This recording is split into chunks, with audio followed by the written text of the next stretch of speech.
Hello नमस्कार दोस्तों, आज के इस वीडियो में बात करेंगे बीपीएससी टीआरई 4 से संबंधित आपका फॉर्म अप्लाई करने के लिए कौन कौन से डॉक्यूमेंट्स आपके पास होना चाहिए। देखिए, वीडियो पहले बनाने का पर्पस यही है कि आपको फॉर्म आवेदन अप्लाई करते टाइम आपको कोई प्रॉब्लम ना हो।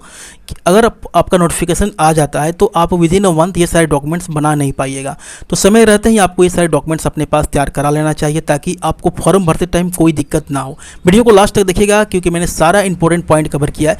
यहाँ पर बात करूँ आपका जो टीआरई 1, आपका 2, 3, इसमें बहुत सारे ऐसे कैंडिडेट्स का माइनर मिस्टेक की वजह से उनका जो फॉर्म है रिजेक्ट हो गया था, तो मैं नहीं चाहता कि आप लोग ऐसे माइनर मिस्टेक करें। तो एक एक जानकारी को काफ़ी अच्छे से सुनिएगा और इसके बाद भी यदि आपके पास कोई क्वेरी होगा तो आप हमसे पूछ सकते हैं। तो पहले आप वीडियो को लास्ट तक देखेंगे। ये वीडियो काफ़ी इंपॉर्टेंट और इन्फॉर्मेटिव है। मैं आपसे रिक्वेस्ट करूंगा कि लास्ट तक आप लोग जरूर बने रहिएगा। देखिए, सबसे पहले अगर मैं कहूँ आपका तो आपका संबंधित जो मैक्सिमम लोगों का फॉर्म रिजेक्ट होता है वो आपका फॉर्म जो फोटोग्राफ के वजह होता है। तो जैसे नोटिफिकेशन आएगा उस पर मैं आपको अच्छे से समझा दूंगा कैसा आपका फोटोग्राफ होना चाहिए, सिग्नेचर कैसा होना चाहिए। तो चैनल को सब्सक्राइब जरूर कर लीजिएगा क्योंकि अभी तो इसके बारे में कोई अपडेट नहीं है, नोटिफिकेशन कभी भी आ सकता है। तो ये जो चीज़ें हैं, दो चीज़ जिसके वजह से मैक्सिमम लोगों का जो फॉर्म है रिजेक्ट हो जाता है, वो मैंने आपको पहले ही इसलिए बताया ताकि आपको इस चीज़ों पर ध्यान देना होना चाहिए। दूसरा जो है आपका एजुकेशनल और ट्रेनिंग सर्टिफिकेट, इसका अगर बात करूँ तो एकेडमिक सर्टिफिकेट आपका प्रॉपर तरीके से होना चाहिए। इसके एक्स्ट्रा अगर बात करूँ जो आपका रिलैक्सेशन संबंधित छूट से संबंधित जो आपके सर्टिफिकेट है, जैसे कि आपका एनसीएल, एससी एसटी, एक सर्विसमैन का सर्टिफिकेट, यदि आप कहीं जॉब करते हैं तो एनओसी का सर्टिफिकेट, ठीक है। तो ये सारे सर्टिफिकेट आपके पास होना चाहिए। उसका फॉर्मेट क्या होगा, इसका इंश्योरेंस अथॉरिटी क्या होगा, मतलब किस अधिकारी से आपको बनवाना चाहिए। तो सारी चीज़ों को मैंने इस वीडियो में कवर किया है, तो आप लोग लास्ट तक जरूर देखेंगे। देखिए, जो भी मैं आपको चीज़ें आप बताऊंगा, बीपीएससी का जो आपका लेटेस्ट एग्जाम जो आपका हुआ था बीपीएससी का, मैं शिक्षा की बात करूँ टीआरई 3.0, उसका नोटिफिकेशन तो मैंने रखा है क्योंकि सही जानकारी आपको, ऑथेंटिक जानकारी जो मिलेगी आपको इसका ऑफिशियल नोटिफिकेशन से ही मिलेगी। तो उसलिए मैंने यहाँ पर नोटिफिकेशन का यहाँ पर रखा है। जो भी चीज़ें हैं आपको नोटिफिकेशन के आधार पर मैं यहाँ पर डिस्कस करूँगा। अगर मैं बात करूँ आपका यहाँ पर सबसे पहले, तो यहाँ पर जो बहुत से लोगों का क्वेरी होता था कि सर सीटेट में क्वालिफाई करने के लिए कितना मार्क्स होना चाहिए। बहुत से लोगों ने पर्सनली पूछा था कि मैं अनरिजर्व कैटेगरी से फीमेल हूँ तो मेरा मार्क्स इतना है, तो क्या मैं सीटेट के बेस पर यहाँ पे बीपीएससी में 6 to 8 के लिए अप्लाई कर सकती हूँ। देखिए, वो मैं बात करूँ यहाँ पर, तो अगर आप यूआर से फीमेल हैं, ठीक है, बहुत सारे लोग अपने बहन वाइफ के लिए भी मेरे पास यहाँ पे मैसेज किए थे। अगर बात करूँ यदि आपका फीमेल कैंडिडेट्स भी हैं आपके पास, उनके पास यदि आपका 55% मार्क्स उनका है तो आप लोग अप्लाई कर सकते हैं। अब यहाँ पे 55% कितना होता है, अगर मैं कहूँ तो आपके पास 82.5 नंबर आपके पास होना चाहिए, ठीक है। अगर आप पिछड़ा वर्ग से आते हैं, बीसी से हैं, ईबीसी से हैं, सामान्य कोटि की महिला है, तो आपका जो पास मार्क्स है आपका 82.5 है। जनरल से हैं, यूआर से हैं, आपका ईडब्ल्यूएस से हैं, तो आपका 90 नंबर आपके पास होना चाहिए। एससी एसटी दिव्यांग के लिए आपका 50% आपके पास मार्क्स होना चाहिए। अगर आपने पहले से बिहार का स्टेट पास किया, जो स्टेट नहीं बीटेड जो होता है वो पास किया है, तो भी आप अप्लाई कर सकते हैं। आपका बीटेड पेपर 1 और पेपर 2, ठीक है, वो आपका सीटेट को रिप्लेस कर देगा। सीटेट पेपर 1 की जगह पर आपका बीटेड पेपर 1 चलेगा। क्योंकि ये सारी जो चीज़ें हैं, बीटेड जो है अब इसका परीक्षा होना बंद हो चुका है, लेकिन यदि आपने पहले से कर रखा है और अभी तक आपको जॉब नहीं मिली तो आप इसको अप्लाई जरूर कीजिएगा। देखिए, अब यहाँ पर जो बात हो रहा था इसका योग्यता को लेकर, अगर मैं बात करूँ कक्षा 1 से 5 के लिए, तो आप यदि 50% अंकों के साथ 12वीं पास हैं और आपके पास 2 साल का डीएलएड का आपके पास सर्टिफिकेट है तो आप अप्लाई कर सकते हैं। दूसरी बात अगर मैं कहूँ, यदि आप 45% अंकों के साथ 12वीं पास हैं, 2 वर्षीय आपके पास डीएलएड है और एनसीटी 2002 के नियम के अकॉर्डिंग आप यहाँ पर अप्लाई कर सकते हैं। यहाँ पर जैसे कि 50% अंकों के साथ आपने 12वीं पास किया और 4 वर्षीय आपके पास बीएड है, तो भी आप यहाँ पर अप्लाई कर सकते हैं। बीएलएड है, देखिए यहाँ पर अगर मैं कहूँ 50% अंकों के साथ आपने 12वीं पास किया और 2 वर्षीय आपके पास डीएड विशेष शिक्षा का है, तो भी आप अप्लाई कर सकते हैं। तो ये सारी योग्यता है, योग्यता अकॉर्डिंग आप अपने देख लीजिए कि आपके पास कौन सी योग्यता है, वो आप देख सकते हैं। जो एनवाईएस का जो नोटिफिकेशन यहाँ पे मेंशन किया गया है कि 18 महीने का आपका डीएलएड मान्य नहीं है, ये टीआरई 3 का नोटिफिकेशन का पार्ट यहाँ पे रखा गया है। हालांकि इसको सुप्रीम कोर्ट ने इसको अलाउ कर दिया है, तो आपका जो न्यू नोटिफिकेशन आएगा उसमें चीज़ें मेंशन रहेगी। तो इस चीज़ को आपके, अगर आप एनआईओ से अप्लाई किए हैं तो इस बार आप एलिजिबल हैं, आप अप्लाई कर सकते हैं। अगर मैं बात करूँ आगे की, अगर बात करूँ कक्षा 6 to 8, तो इसके लिए योग्यता की बात करूँ तो मैक्सिमम लोगों का बीएड रहता है। यदि आपने बीएड किया है और सीटेट का यदि आप पेपर 2 पास हैं तो आप यहाँ पर अप्लाई कर सकते हैं। उसमें परसेंटेज भी है, जैसे कि अगर बात करूँ स्नातक में आपने प्रारंभिक शिक्षा में 2 वर्षीय आपने डीएलएड किया है, 50% अंकों के साथ यदि आपका स्नातक या स्नातकोत्तर है, ठीक है, साथ में आपका बीएड है, तो आप यहाँ पर अप्लाई कर सकते हैं। 45% अंकों के साथ यदि आपने स्नातक किया है, 1 वर्षीय बीएड आपने किया है, क्योंकि पहले जो आपका बीएड था 1 साल का था, आप वो भी किए हैं, तो आप यहाँ अप्लाई कर सकते हैं। तो ये सारी कंडीशन है, एक एक को आप देख लीजिएगा कि आपका कौन सा योग्यता है, आप अपने योग्यता को यहाँ पर देख सकते हैं।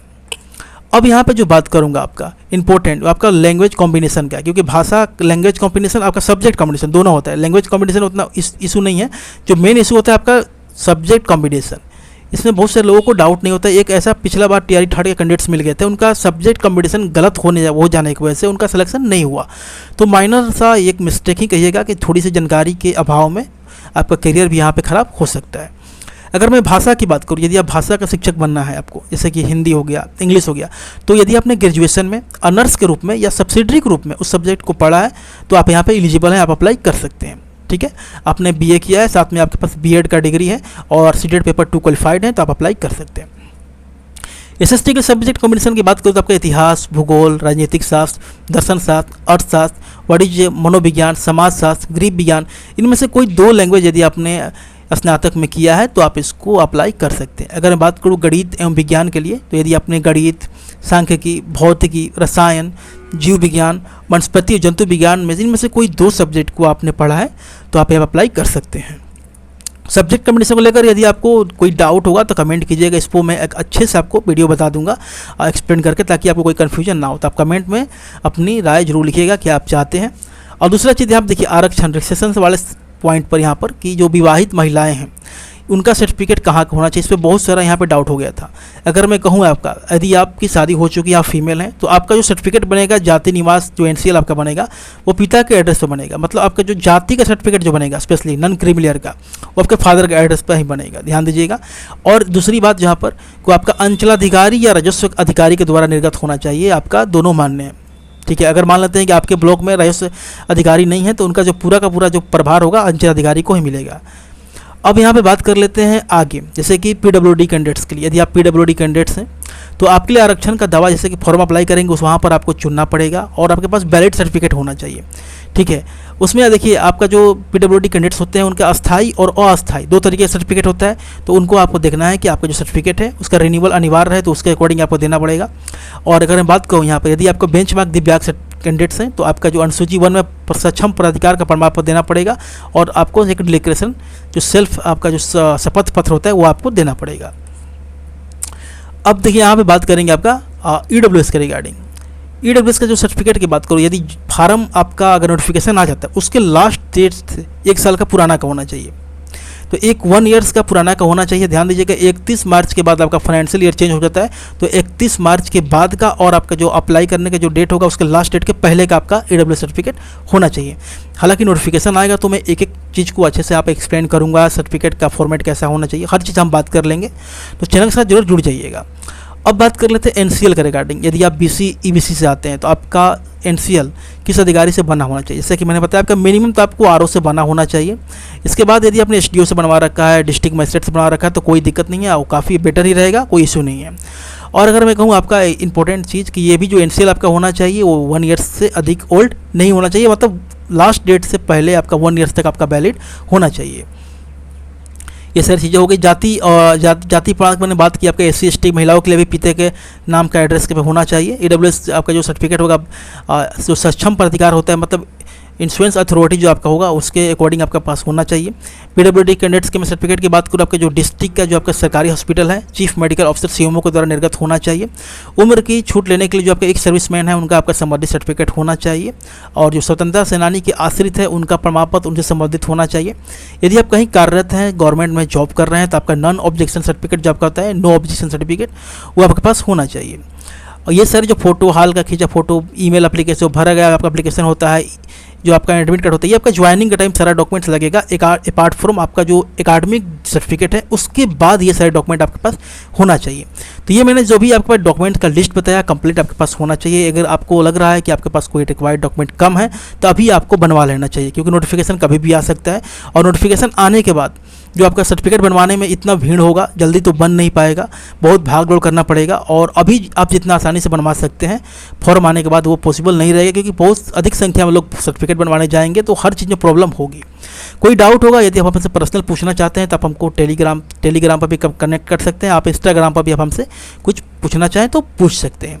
और वीडियो हेल्पफुल लगा हो तो लाइक जरूर कीजिएगा, आपका एक सपोर्ट हमको काफ़ी मोटिवेट करेगा। Thanks for watching this video.